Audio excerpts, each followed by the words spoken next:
Number से हम शुरुआत कर रहे हैं। जो इस वक्त फिगर आपके स्क्रीन पर है, बीजेपी के लिए 44.8% वोट शेयर, कांग्रेस के लिए 42.9% वोट शेयर है। अब इसको सीटों में कैसे तब्दील होगा ये भी देखना है। आम आदमी पार्टी के लिए मैं दर्शकों को बता दूं, ये जो 44% से ज्यादा बीजेपी का वोट शेयर है, ये लगभग कम हुआ है हिमाचल का वोट परसेंट और कांग्रेस का वोट परसेंट बिल्कुल 1% के आसपास बढ़ा है। और हम जरा एक बार और बता देते फटाफट। बीजेपी 44.8 सीट आ रही है, 34 से 29, 34 से 39, यानी सरकार बन रही है। नेशनल सरकार बन रही है। Exit poll P Marq Republic के इंडियन नेशनल कांग्रेस 42.9, कांग्रेस 42.9%, 28 से 33 सीट। आम आदमी पार्टी 2.8%, सिर्फ 0 से 1 सीट। सेठी साहब पानी पी लीजिए, आप पानी पी लीजिए। नहीं देखिए, नहीं ऐश्वर्या एक मिनट, ऐश्वर्या देखिए, एक मिनट, दो बातें कहना चाहता हूं। आप ये कहिए इसका मतलब क्या है? मतलब यह है 4.4% वोट बीजेपी के कम हुए हैं। मगर स्टोरी यह भी है कि कांग्रेस पार्टी तो वही 42 के 42 पर रही। वही कांग्रेस पार्टी को अगर और 3% वोट मिल जाते तो कांग्रेस सरकार बना लेती इजीली। नहीं वो तो है ना, कांग्रेस वही है ना। अभी आप ये समझने की कोशिश करो ऐश्वर्या, अभिषेक सुचरिता, इस बात की कोशिश करो कि हिमाचल प्रदेश हर बार बीजेपी और कांग्रेस के ऑल्टरनेटिव सरकार देखती है। एक बार कांग्रेस, एक बार बीजेपी, एक बार कांग्रेस, एक बार बीजेपी। मगर इस बार कांग्रेस की कैंपेन उतनी स्ट्रांग नहीं हुई। अगर 42 से लेकर 45 तक ले जाते वो, अगर 0.8% से ज्यादा, वो 3.5% भी वोट इनकी गेन हो जाती तो फिर तो कुछ और ही नजारा होता। मगर सबसे बड़ी बात यह है कि जो बात मैंने कही, ये आम आदमी पार्टी कहां है? बिल्कुल गायब है। 2.8% वोट है, यानी कि पूरा सफाया हो गया। आम आदमी पार्टी का सफाया हिमाचल प्रदेश में। ये क्या आपके लिए हेडलाइन खबर नहीं है सोहेल? ये बिल्कुल खबर है, ये तो बहुत बड़ी हेडलाइन है। क्या आम आदमी पार्टी का सफाया जी फट गया।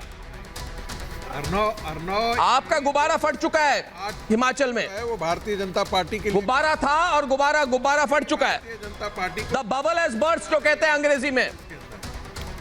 जी प्रोफेसर, आप रिएक्शंस लें। ओवर टू यू प्रोफेसर आगे बताइए। अर्नव, ये जो आम आदमी पार्टी का 2.8% का वोट है, वही भारतीय जनता पार्टी को कम प्रतिशत आने के बावजूद वो जीत की तरफ ले जा रहा है। जो आप जीत का आंकड़ा देख रहे हैं भारतीय जनता पार्टी, उसमें बहुत बड़ी भूमिका जो है वो आम आदमी पार्टी की दिख रही है। और इसलिए मैं गुजरात चुनाव को लेकर के कह रहा था, आप कह रहे थे, आपको यह भी समझना है, आप कह रहे थे कि संगीत रागी जी, मैं जफर से पूछना चाहूंगा।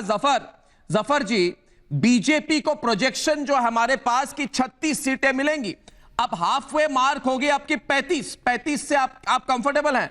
एक सीट ज्यादा है हाफ वे मार्क से, तो अभी भी मतलब सवालिया निशान तो है भारतीय जनता पार्टी पर।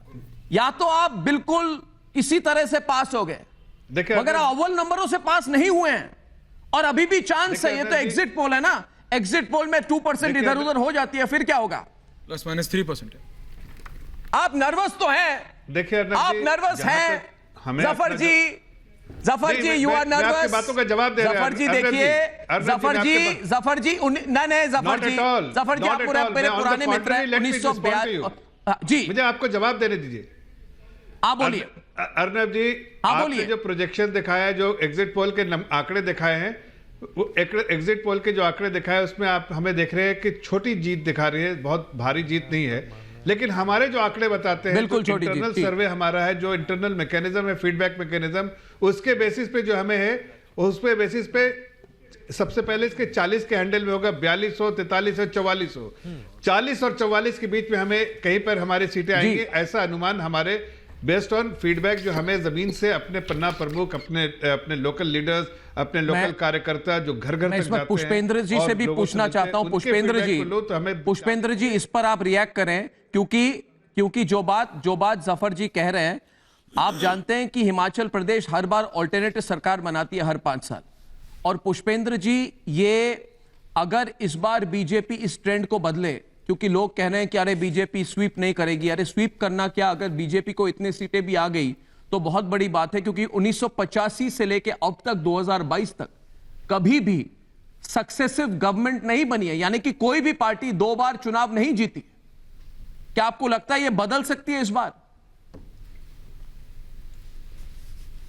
नहीं, मुझे नहीं लगता। एक तो जो आप ट्रेंड बता रहे हैं वो, और दूसरा ये है कि अब जो चुनाव हुआ है वो मोदी के इस दौर में हुआ है, और इस वक्त जो स्थिति है मैं उसमें ये मानता हूं, मैंने पहले भी कहा कि जो बात आप शुरू में कह रहे थे कि देखिए वो तमाम सारे जो जहां जहां चुनाव हो रहा है वो मोदी के फेस पे हो रहा है चुनाव।